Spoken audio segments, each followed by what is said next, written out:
Insemmilkom, issa li ninsabu fl-aħħar tas-sena 2014 ma jistax jonqos li nagħtu ħarsa lejn dawk l-aħbarijiet li l-aktar illi spikkaw tul din is-sena. Fil-fatt il-programm tal-lum u tal-ġimgħa d-dieħla se jkun iffokat propju fuq hekk. Fl-ewwel parti tal-programm tal-lum se nagħtu ħarsa lejn dawk ir-riformi ewlenin li jagħmel dan il-Gvern tul dawn l-aħħar xhur. Ħadem fuq is-servizz il-kollega Abraham Abela.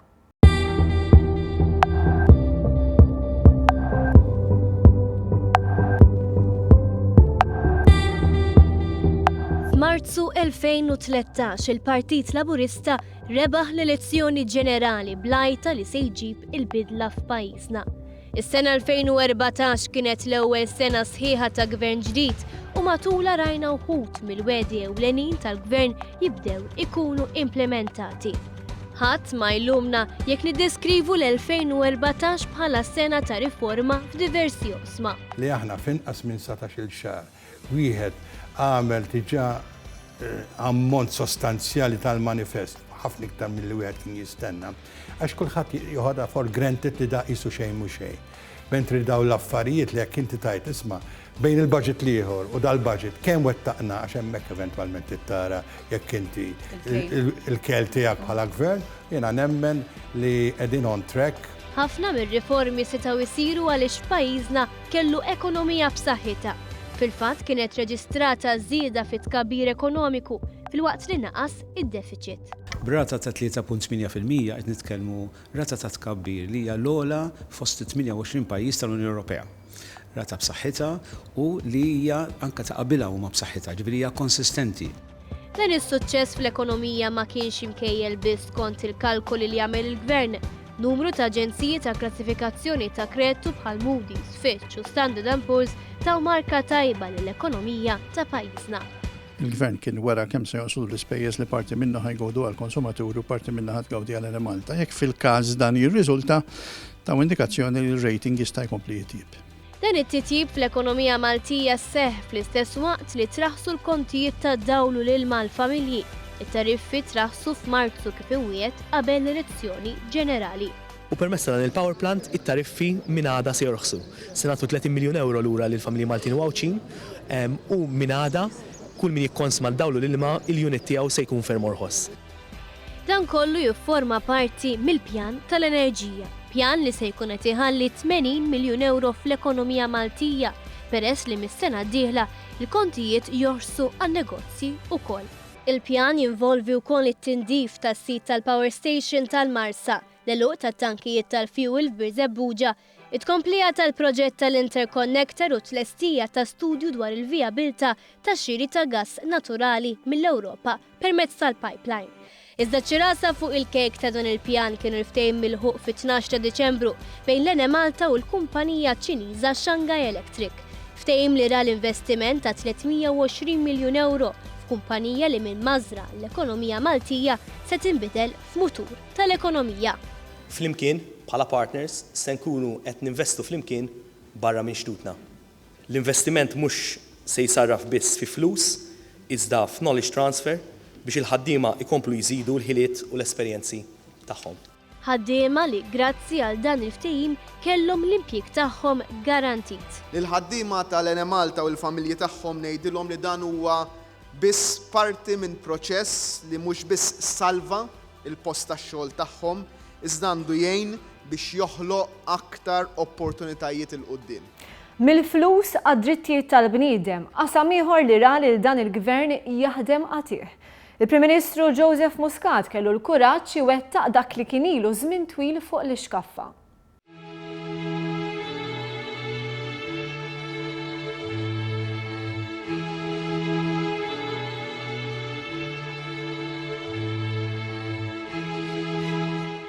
Riforma oħra li daħlet fis-seħħ din is-sena kienet dik li tfal tal-immigranti irregolari ma jintbatux fiċ-ċentri ta' detenzjoni. Kien propju lejliet jum il-ħelsien meta l-Prim Ministru tkellem dwar din ir-riforma. Biex naslu għal ħelsien mill-preġudizzi huwa li ngħidu it-tfal mhux posthom maqfulin qishom kriminali. U għażiet jgħid li dan il-pass juri li l-ħelsien miksub 35 sena ilu jista' joffri sens ġdid għar-realtajiet tal-lum. Ir-riforma fil-liġi tad-detenzjoni hija xi ħaġa li mistennija tissokta fi żmien li ġej. Sfida li nibdew nistaqsu lil nfusna bħala soċjetà jekk il-fatt illi meta jiġu nies iddisprati fostna naqfluhom għal sena u fuqhom f'kamp u x'qed ħalli ġid jew deni mhux biss għalihom imma għalina. Fil-qasam tal-immigrazzjoni l-2014 kienet ukoll l-ewwel sena f'diversi snin fejn kien hemm iktar immigranti li ħallew pajjiżna milli ġew. Dan hekk kif il-Gvern kompla jaħdem batta ftehimiet ma' pajjiżi tal-Unjoni Ewropea u pajjiżi terzi. Meta riċentament kien intervistat f'Xarabank, il-Prim Ministru Joseph Muscat iddeskriva l-jum meta kienet approvata il-liġi tal-Unjoni Ċivili bħala wieħed mill-isbaħ momenti li kellu tul din is-sena. Dakinhar l-Oppożizzjoni astjeniet, iżda kif mistenni il-liġi għaddiet xorta waħda, pass li wassal għal ċelebrazzjoni kbar fi Pjazza San George. Għalija issa nħossni iktar ugwali ma' il-bija tas-soċjetà. Ma stenix li ħanara daqshekk malaj f'ħajti. U kif qal Paul, ifisser li aħna aktar gwali daqs ħaddieħor fis-soċjetà. Frażi qasira equal rights u xi ħaġa li naħseb ilna niġildu ħafna għaliha. Grazzi għal din il-liġi, koppji omosessuali għandhom id-dritt li jingħaqdu f'unjoni ċivili, filwaqt li koppji oħra li diġà iżżewġu barra minn pajjiżna għandhom iż-żwieġ tagħhom rikonoxxut f'Malta wkoll. Sa issa kien hemm 24 koppja li daħlu f'din it-tip ta' unjoni. L-għada li l-liġi tal-Unjoni Ċivili għaddiet mill-Parlament, il-Prim Ministru Joseph Muscat tkellem dwar riforma oħra, dik ta' dekriminalizzazzjoni ta' droga. Il-liġi bħalissa tinsab fil-Parlament, fejn ġie approvat it-tieni qari tagħha. L-abbozz qed jeżjieġi li min jinqabad f'pussess ta' droga għal użu personali u fi kwantitajiet żgħar jitressaq quddiem il-Kummissarju tal-Ġustizzja minflok il-qorti. Nagħtu opportunità lil min huwa verament vittma ġenwina ta' droga illi tingħata t-tieni ċans f'ħajjitha. Issa dinha ma ftaħniex b'mod illi indaħlu l-abbuż, aħna ridna nżommu rigorożità u serjetà fejn tidħol l-ordni pubblika. Riforma oħra fil-qasam ta' drittijiet ċivili hija l-liġi tal-identità tal-ġeneru. Individwu se jkollu dritt li jażel is-sess li bih iħossu komdu jew komda, mingħajr il-bżonn ta' operazzjoni li tibdel is-sess kif titlob il-liġi preżenti. Barra minn hekk għaddejja ħidma fuq il-liġi tal-koabitazzjoni. Għandna sitwazzjonijiet illi għadhom mhumiex regolati bil-liġi u l-kondizzjonijiet illi qegħdin jgħixu fihom ċertu familji ħassejna l-bżonn illi nilleġislaw anka f'dak is-settur. Din il-liġi se tagħti soluzzjonijiet effiċjenti lil persuni li jkoabitaw, filwaqt li tħares id-drittijiet tat-tfal u partijiet vulnerabbli f'relazzjonijiet li mhumiex rikonoxxuti mill-Istat. Dan huwa gvern li qed jagħti importanza kbira wkoll il-kunċett ta' kontabilità politika. Rajna kif il-Prim Ministru ma dejaq xejn jagħmel tibdil fil-kabinett, iżda aktar minn hekk il-gvern illeġisla liġijiet importanti.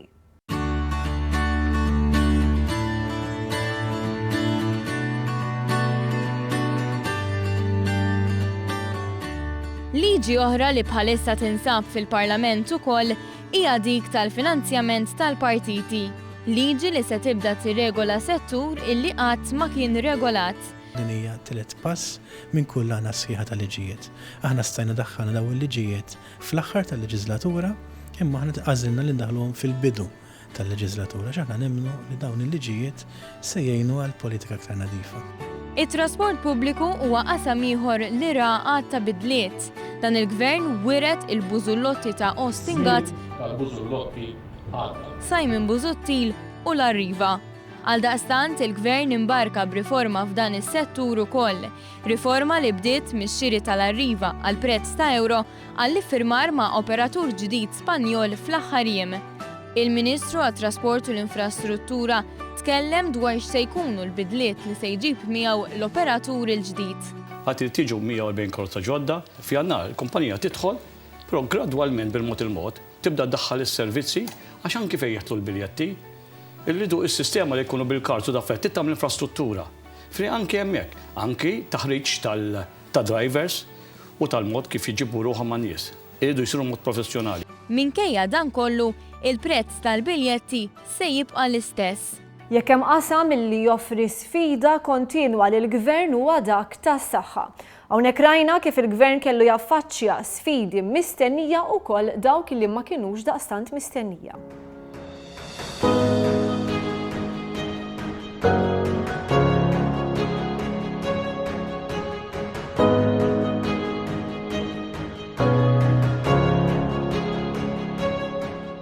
Fost il-ħidma li saret tul din is-sena fil-qasam tas-saħħa kien hemm it-tnaqqis tal-waiting list ta' numru ta' interventi mediċi fosthom tal-MRI u l-katarretti.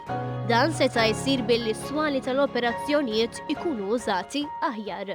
Il-ħaqna ftehim mal-unions, mal-MAM, il-union tat-tobba, mal-MUMM, il-union tal-infermiera, mal-ispeċjalisti infushom biex matul il-ġimgħa, mit-tnejn sal-ġimgħa, is-swali tal-operazzjonijiet jibqgħu jaħdmu sa 8 ta' filgħaxija u jibdu joperaw ukoll fil-weekends. Saret ukoll ħidma biex tissaħħaħ il-kura fil-komunità permezz ta' titjib fiċ-ċentri u l-bereġġ tas-saħħa. Matul l-2014 instab li l-konkrit tal-kolonni tal-bini tal-emerġenza fl-Isptar Mater Dei kien wieħed fraġli. Dan meta kienu qed isiru t-testijiet biex fuqu jimnew żewġ swali ġodda. Il-Gvern kellu jsib sit alternattiv u applika mal-MEPA biex iż-żewġ swali jimnew f'post ieħor bis-swit l-emerġenza. Dawn huma swali li se jżidu n-numru ta' sodot fl-Isptar Mater Dei. Infetaħ ukoll l-Isptar tal-Onkoloġija li beda jilqa' l-ewwel pazjenti tiegħu fit-22 ta' Diċembru. Il-Gvern kompla dej b'ħidma li waslet għal tnaqqis fil-prezzijiet tal-mediċina, eżerċizzju li kien possibbli wara negozjati bejn awtoritajiet u l-importaturi u li se jibqa' għaddej. B'rabta mal-mediċina sar titjib sostanzjali fl-iskema tal-ispiżjar tal-għażla tiegħek fejn grazzi għal sistemi teknoloġiċi ġodda llum il-ġurnata ikun magħruf li huma dawk il-mediċini li fadal kwantitajiet żgħar tagħhom. Meta item ikun taħt livelli li jkunu prekarji, aħna niġu alerted mill-ewwel jiskatta mekkaniżmu ġo dipartiment li krejajna li sejjaħnilu l-Emergency Response Unit illi dawn minnaħ tagħhom joħorġu sejħiet urġenti illi jgħalqu fi żmien ġimgħa. Il-proċess huwa self-driven illi dawn repetitivament kull ġimgħa isir dan it-tip ta' proċess. Bekk ikunu jistgħu jsiru ordnijiet immedjatament biex ma jkunx hemm mediċini out of stock, mediċini li minn 200 naqsu għal 5 biss. Tkomplew ukoll ir-riformi fis-settur tal-edukazzjoni. Dan wara li fis-sena preċedenti iddaħlu l-kunċetti ta' koedukazzjoni u middle schools. Din is-sena kien imiss li titwettaq weda oħra, dik tat-tablets fl-iskejjel. Wara li fis-sajf l-għalliem rċevew taħriġ fuq it-tablets f'Ottubru tqasmu t-tablets f'20 skola primarja, proġett pilota li qed jieħdu sehem fih skejjel tal-Gvern tal-Knisja u indipendenti. It-taħriġ li sar lill-għalliema kien kruċjali biex ma jsirx l-iżball li kien sar meta ddaħlu l-interactive whiteboards kif spjega l-Ministru għall-Edukazzjoni u x-xogħol Everest Bartolo. Iddu nkunu ċerti li l-għalliema li ma jkollhomx esperjenza tal-użu f'din it-teknoloġija isiru familjari ma' din it-teknoloġija u mbagħad jużawha bl-aħjar mod meta jiġri hekk ifisser li t-tfal mbagħad se jieħdu l-aħjar minnha wkoll. Intant rapport tal-Kummissjoni Ewropea pubblikat f'Novembru faħħar il-fatt li Malta żiedet in-nefqa fl-edukazzjoni għal kuntrarju ta' pajjiżi oħra. Nefqa li sarfet f'diversi inizjattivi fosthom il-garanzija taż-żgħażagħ, l-Alternative Learning Programs, il-Child Care Centers b'xejn, klassijiet ta' reviżjoni u manutenzjoni fl-iskejjel. Din kienet ukoll is-sena li matula daħal iċ-Child Care b'xejn għal familji fejn il-ġenituri jaħdmu tnejn, xi ħaġa li żiedet il-partiċipazzjoni tan-nisa fid-dinja tax-xogħol. Primarjament kien attribwit għal fatt li kien hemm ommijiet li daħlu jaħdmu li nestimaw li kienu il fuq minn 200 li daħlu jaħdmu wara li kienu ilhom neqsin mid-dinja tax-xogħol, kif ukoll ommijiet oħra li kienu qegħdin jaħdmu però ma kinux qegħdin jieħdu it-tfal tagħhom ġo Child Care Centers. Inżidu ma' dawn ukoll dawk l-ommijiet li qegħdin fl-edukazzjoni jew fit-taħriġ. Dan kollu kien rifless ukoll fil-qasam tax-xogħol kif ir-rata ta' qatt f'pajjiżna niżlet f'livelli rekord. Żdiedu wkoll l-impjiegi. Minn Marzu 2013 inħolqu 13 l-impjieg ġdid fil-qasam privat għal kuljum. Is-sena 2014 rat li l-pajjiżna jirreġistra rekords ukoll f'dawk li huma wasliet ta' turisti lejn pajjiżna. Hija statistika li qatt ma kien hemm, jiġifieri mhux biss relattiv għas-sena l-oħra, hija rekord ta' kull żmien minn medila tinġabar l-istatistika mill-2003 l-hawn. Iż-żieda fit-turisti seħħet ukoll fil-Gżira Awċija. Dan grazzi għal diversi inizjattivi li ttieħdu minn żmien għal żmien. Riforma oħra li kien ilu jinħass il-ħtieġa tagħha hija dik li permezz tagħha tneħħew liġijiet antiki.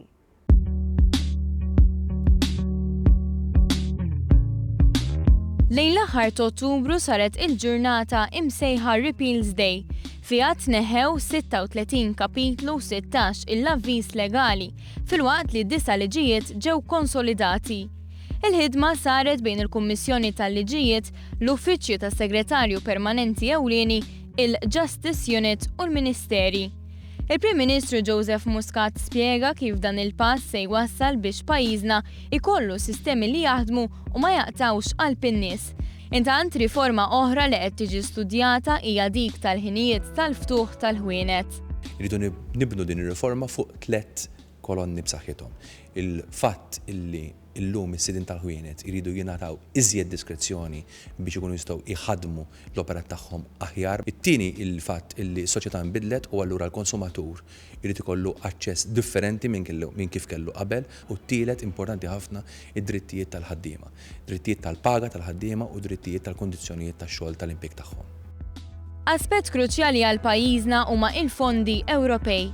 Permezz tagħhom Malta tkun tista' twettaq numru ta' proġetti li jirrikjedu ammont sostanzjali ta' flus. Matul l-2014 tħabbar li għaddejja ħidma biex il-fondi allokati għal perjodu 2007-2013 jintużaw kollha, dan hekk kif gvern preċedenti uża biss 30% minnhom. Il-gvern ma nesiex lanqas lil dawk il-persuni li ma jistawx ilaħqu mal-ħajja. Fil-fatt, il-budget tal-2015 alloka ammont sostanzjali ta' flus biex ikunu mejjuna il-familji foqra.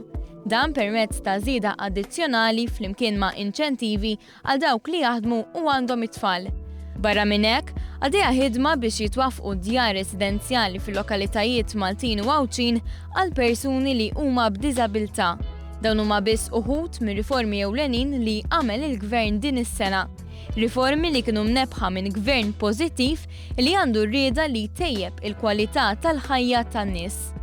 Minkejja tbassir negattiv minna l-oħra, wettaqna u ksibna ir-riżultati u l-familji marru tajjeb.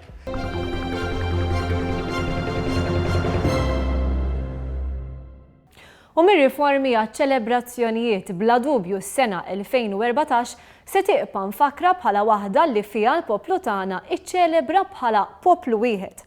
Xewqa li l-Prim Ministru esprima sa mill-bidunet tal-mandat tiegħu u li saret realtà.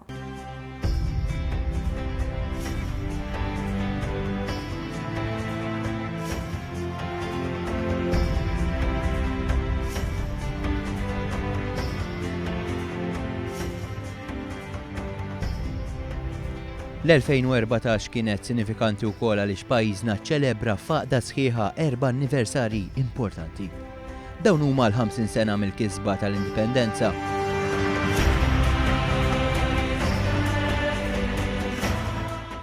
L-40 sena mir-Repubblika.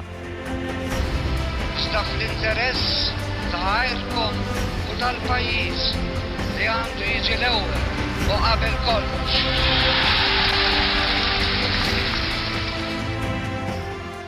Il-35 sena mill-ħelsien.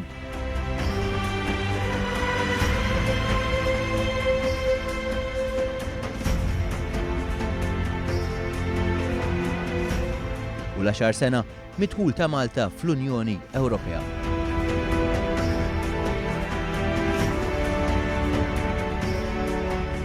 Fil-passat dawn setaw kienu avveniment li firdu lil poplu aktar mill jaqduh. Iżda l-Prim Ministru Joseph Muscat kien determinat li jwassal għal sitwazzjoni fej pajjiżna jieqaf iġelled dawn il-festi flimkien.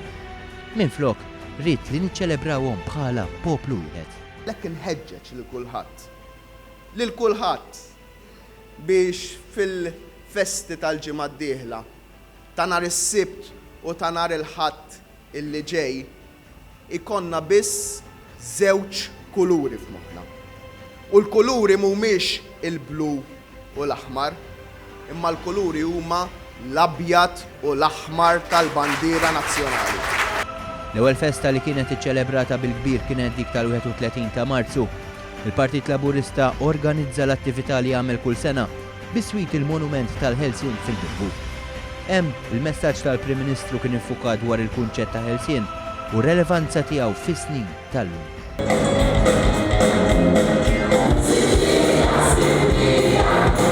Għal dan l-anniversarju wkoll reġgħet tittella tir-Rock Opera ġensna minkejja li din l-edizzjoni kienet xi ftit differenti minn dik oriġinali, xorta waħda ġibdet l-eluf ta' spettaturi.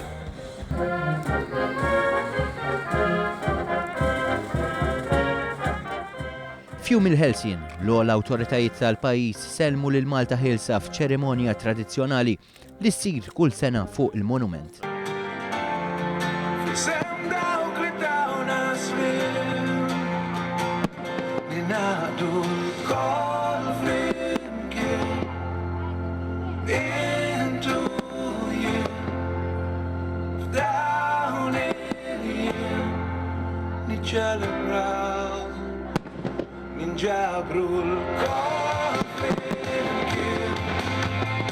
L-10 anniversarju midħul ta' Malta fl-Unjoni Ewropea ukoll kien infakkar b'ċelebrazzjonijiet uffiċjali. Għalkemm din iċ-ċelebrazzjoni ħabtet fl-eqel ta' kampanja elettorali għall-elezzjonijiet tal-Parlament Ewropew u għalhekk ma naqsux l-attivitajiet tal-partiti politiċi. Bil-Partit Laburista jfakkar jum il-ħaddiem u sħubija ta' Malta fl-Unjoni Ewropea f'Bormla u l-Partit Nazzjonalista jagħmel laqgħa fi Pjazza San George. Għal 50 sena anniversarju mill-indipendenza, Malta laqat il-Prinċep William bħala rappreżentant ta' Reġina Elisabetta. Il-qofol ta' żjara tiegħu intlaħaq lejlit l-indipendenza meta eluf ta' Maltin attendew għaċ-ċelebrazzjonijiet fil-Port il-Kbir. Waqt din l-attività l-Prim Ministru sostna li l-anniversarju tal-indipendenza kien wieħed mill-aktar mumenti li fih ra l-poplu maqut bħala nazzjon wieħed iħares lejn il-futur. Għaliex illum ninsabu hawn fl-aħħar maqudin u dawk iffortunati fostna li kalla jrid 50 sena oħra jkunu hawn biex jaraw l-ewwel seklu ta' Malta indipendenti se jisimgħu lil mexxejja li għadhom ma tweldux. Jgħidu kif wettaqna din il-ħolma u kif se jwettqu tagħhom. U dakinhar bħal bieraħ, bħal lejla, aħna l-koll bħala poplu se ningħaqdu flimkien fajta waħda. Viva Malta indipendenti!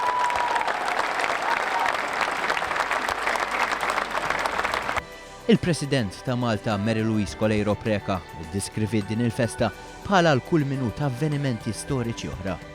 Għalhekk din l-okkażjoni tal-50 sena mill-kisba storika tal-indipendenza irid ikun mument ta' impenn biex inkomplu b'din il-mixja u vokazzjoni li naħdmu b'sakkitna kollha biex inresqu lil ġnus flimkien ħalli kulħadd isir joss il-paċi u l-ħajja. Fjum l-indipendenza wkoll segwew iċ-ċerimonji uffiċjali li jsiru ta' kull sena. Mill-Port il-Kbir għal Pjazza San George kien dak il-lok fej pajjiżna fakkar l-40 sena mill-kisba ta' Repubblika. Kisba importanti oħra fejn għall-ewwel darba pajjiżna kellu kap tal-Istat Malti.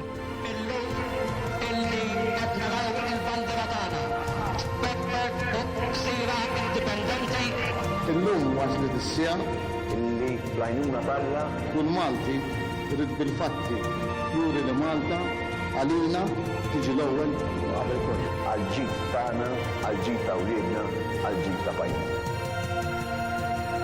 Bħal kull sena, persuni li għamlu ġieħ lil pajjiżna nataw rikonoxximent mill-Istat.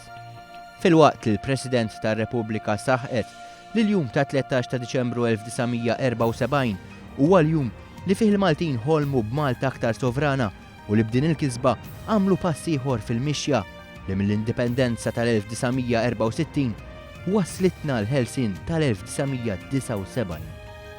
Dan huwa l-messaġġ li tul is-sena kien apprezzat mill-poplu Malti li f'kull waħda minn dawn il-festi iċċelebra taħt lajta jien, int, aħna Maltin.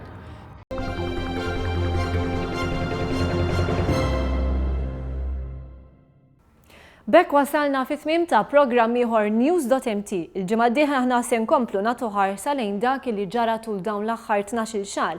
Kif pajjiżna kif ukoll barra minn xtutna. Grazzi tal-li kontu magħna, l-kumplament tal-lejli tajjeb.